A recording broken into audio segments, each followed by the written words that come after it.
வணக்கம் அன்பு உறவுகளே. இன்றைய பதிவு ரொம்பவே ஒரு சூப்பரான ஒரு பதிவு தான்.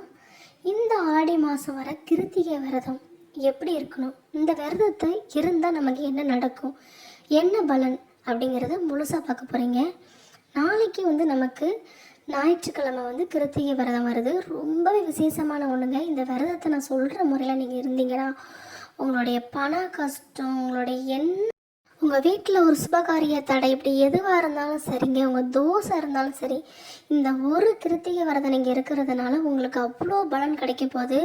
நீங்கள் பெரிய கஷ்டத்தில் மூழ்கி இருந்தாலும் சரி, வேலை இல்லைனாலும் சரி, குழந்தை இல்லைனாலும் சரி, வருமானம் இல்லைனாலும் சரி, இல்லை எல்லாமே இருக்குது, நிம்மதி இல்லை, நோய் நொடியாக இருக்குது அப்படின்னு என்ன நீங்கள் சொன்னாலும் சரி, இந்த விரதத்தை ஏறிங்க. நான் சொல்கிற முறையில் நீங்கள் ஏறிங்க, கட்டாயமாக உங்கள் வாழ்க்கையில் ஒரு மாற்றத்தை பார்ப்பீங்க. ஓகே, நம்ம ரொம்ப பேச வேண்டாம், நம்ம வீடியோக்குள்ளே போயிடலாம். அதுக்கு முன்னாடி நீங்கள் நம்ம சேனலில் புதுசாக பார்த்தீங்கன்னா மறக்காமல் சப்ஸ்கிரைப் பண்ணிக்கோங்க, பக்கத்தில் உள்ள பெல் சிம்பிள் அழுத்தவங்க, மற்றவங்களுக்கு ஷேர் பண்ணுங்கள். ஓகேவா, வீடியோக்குள்ளே போயிடலாம். மாத கிருத்திகை பொதுவாகவே மாதம் கிருத்திகை வரும். அதில் இந்த ஆடி மாதம் வர கிருத்திகை ரொம்பவே விசேஷமான கிருத்திகை. இந்த ஒரு பொருளை வைத்தா மட்டும் நம்ம முருகனை வழிபட்டால் நமக்கு மண்ணும் பொண்ணாகும். நான் சொல்லியிருக்கேன். தோஷங்கள், சுபகாரிய தடைகள் எது இருந்தாலும் சரி அது விலகிடும். குடும்பத்தில் செல்வம் இல்லாமல் இருந்தால் சரி, செல்வம் குவிய தாங்க போகுது உங்களுக்கு இந்த முருகனை இந்த கிருத்திகை விரதம் இருக்கிறதுனால. ஓகேவா, ஆடி கிருத்திகை பொதுவாக தை கிருத்திகை, ஆடி கிருத்திகை இந்த ரெண்டுமே ரொம்ப சிறப்புங்க. சரியா, நார்மலாக நம்ம மாதம் வர கிருத்திகையை விட தை கிருத்திகையும் சரி, ஆடி கிருத்திகையும் சரி ரொம்ப ரொம்ப சிறப்பு. இதில் நம்ம இருக்கிற விரதம் அப்படி ஒரு பலனை நமக்கு கொடுக்கும். தை கிருத்திகை அல்லது ஆடி கிருத்திகை போன்றவை கிருத்திகையில் ரொம்பவே விசேஷமான நாட்களாக கருதப்படுகிறது. சஷ்டியை போலவே கிருத்திகை நாளும் முருகப்பெருமானுக்கும் மிகவும் உகந்ததாக கருதப்படுகிறது. இந்நாளில் முருகனை வழிபடுபவர்களுக்கு சுப காரிய தடைகள் அகலும், புத்திர பேறு உண்டாகும், செல்வம் சேரும், கிரக தோஷங்கள் நீங்கும் என்பது ஐதீகமாக இருந்து வருகிறது. இந்த வகையில் மாத கிருத்திகையில் முருகனை எப்படி எளிதாக வழிபட வேண்டும் என்பதை இதில் பார்க்குறதோட சேர்த்து தை கிருத்திகை, ஆடி கிருத்திகை பொதுவாகவே நம்ம மாதம் இந்த கிருத்திகை விரதத்தை இருக்கலாம். அதில் ரொம்ப சிறப்புன்னா இந்த தை கிருத்திகையும் ஆடி கிருத்திகை. இப்போ நமக்கு வர்றது ஆடி கிருத்திகை ரொம்ப ரொம்ப சிறப்பு. இதை நீங்கள் மாதம் இருக்கலாம், உங்களுடைய விருப்பத்தை பொறுத்து. ஆனால் இந்த தையிலையும் ஆடியிலையும் இருக்கிற கிருத்திகை விரதத்துக்கு ரொம்ப ரொம்ப விசேஷம். நார்மலாக எல்லா மாதங்களையும் கிருத்திகை விரதத்தை இருக்கலாம். முருகப்பெருமான் வீற்றிருக்கும் கோயில்கள் எவ்வளவு இருந்தாலும் சரி, அறுபடை கோவில்களில் ரொம்பவே பிரசித்த பெற்றவையாக இருக்கின்றன. அதில் திருப்பரங்குன்றம், திருச்செந்தூர், சுவாமிமலை, பழனி, திருத்தணி, பழமுதிர்ச்சோலை என்ற எல்லா கோவில்களிலும் கிருத்திகை விழாக்கள் பெருமளவு விமரிசையாக கொண்டாடப்பட்டு வருகிறது. சஷ்டி விரதம், கிருத்திகை விரதம் இருப்பவர்களுக்கு நிச்சயம் அதற்கு உரிய பலன்கள் கிடைக்கும் என்கிற அசைக்க முடியாத நம்பிக்கை பக்தர்களிடையே இருந்து வருகிறது. முக்கிய கிருத்திகை மட்டுமல்லாமல் மாதந்தோறும் வரக்கூடிய கிருத்திகை நாளில் முருகனை இப்படி வழிபட்டு வந்தால் நமக்கு சகல விதமான செல்வங்களும் சேரும், திருமண தடைகள் அகலும், செவ்வாய் தோஷம் நீங்கும், புத்திர தோஷம் மறையும், மண் பொன் மனை சொத்து வழக்கு போன்ற விஷயங்களில் ஏற்பட்டுள்ள எத்தகைய தீராத பிரச்சனைகளும் தீரும் என்பது நம்பிக்கையாக இருந்து வருகிறது.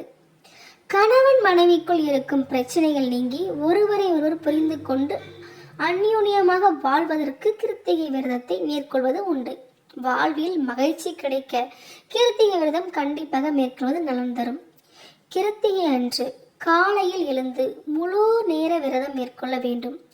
அன்றைய நாள் முழுவதும் கந்த சஷ்டி கவசம், கந்த புராணம், கந்தர் கலிவெண்பா, சண்முக கவசம், முருகன் மந்திரங்கள், முருகன் சோஸ்திரங்கள், முருகனுடைய புராண வரலாறு ஆகியவற்றை படிக்கலாம். கிருத்திகையில் ஒரு முறை முருகன் கதையை படித்தாலும் முருகனுடைய அருளை நாம் பரிபூரணமாக பெற்றுக்கொள்ளலாம் என்பது நியதி. விரதம் இருப்பவர்கள் பொதுவாக உண்ணாமல் விரதம் இருக்க வேண்டும். பால், பழம் சிலர் அருந்துவது உண்டு. உங்கள் உடல் நலத்திற்கு ஏற்ப விரதத்தை எப்படி கடைபிடிக்க முடியுமோ அப்படி கடைபிடிக்க வேண்டும். உடலை வருத்தி கொண்டு எந்த ஒரு விரதத்தையும் மேற்கொள்ள வேண்டிய அவசியமில்லை. உப்பில்லா உணவை எடுத்துக்கொள்வது இந்த கிருத்திகை விரதத்தின் மிக முக்கியமான அம்சமாகும். எனவே நீங்கள் உணவு எடுத்துக்கொள்ள வேண்டும் என்றால் உப்பில்லாமல் எடுத்துக்கொள்வது நல்லது. இது உயர்வான விரதத்தை கருதப்படுகிறது. முருகனுக்கு சர்க்கரை பொங்கல், ரவை கேசரி போன்ற நெய்வேத்தியம் படைக்கலாம். மேலும் முருகனுக்கு மிக பிடித்த பால் பாயாசமும் நம்ம படைக்கலாம்.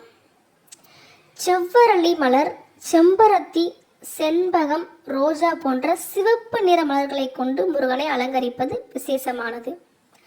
மாத கிருத்திகையில் புண்ணிய ஸ்தலங்களில் நீராடுவது, முருகன் கோவிலுக்கு சென்று முருகன் தரிசனம் செய்வது போன்றவை மேற்கொள்ளலாம். மேலும் மறுநாள் ரோகிணி நட்சத்திரம் வரையிலும் இந்த விரதத்தை தொடர்ந்து கடைபிடிக்க வேண்டும். முருகனுக்கு தேவையான அபிஷேக பொருட்கள் வாங்கி கொடுப்பது அல்லது வீட்டில் பூஜை செய்பவர்கள் முருகனுக்கு உகந்த அபிஷேக பொருட்களை கொண்டு சிலை மற்றும் வேலுக்கு பூஜை செய்வது போன்றவையும் செய்யலாம். வாழ்வில் 16 வகையான செல்வங்களையும் பெற மன்னன் போன்ற வாழ்க்கையை வாழ கிருத்திகை விரதத்தை மேற்கொண்டால் நல்ல பலன் தரும். தொடர்ந்து 12 வருடங்கள் கிருத்திகையில் முருகனை வழிபடுபவர்களுக்கு இத்தகைய பாக்கியங்கள் கிட்டும் என்பது புராணம்.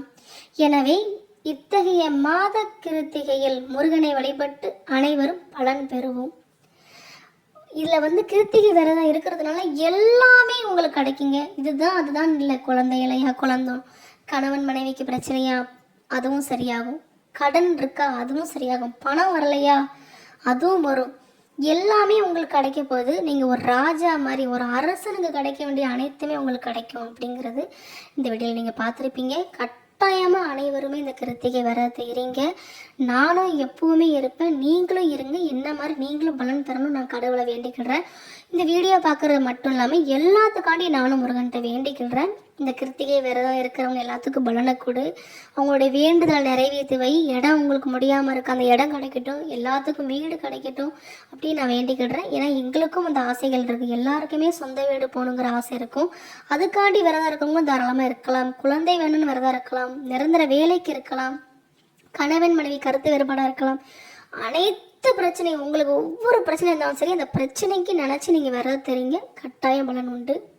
இந்த வீடியோ உங்களுக்கு பயனுள்ளதாக இருக்கும்னு நான் நம்புகிறேன். மறக்காமல் நம்ம சேனலை சப்ஸ்கிரைப் பண்ணிக்கோங்க, ஷேர் பண்ணுங்கள், எல்லாரும் தெரிஞ்சுக்கிட்டும். நன்றி. ஓம் முருகா போற்றி.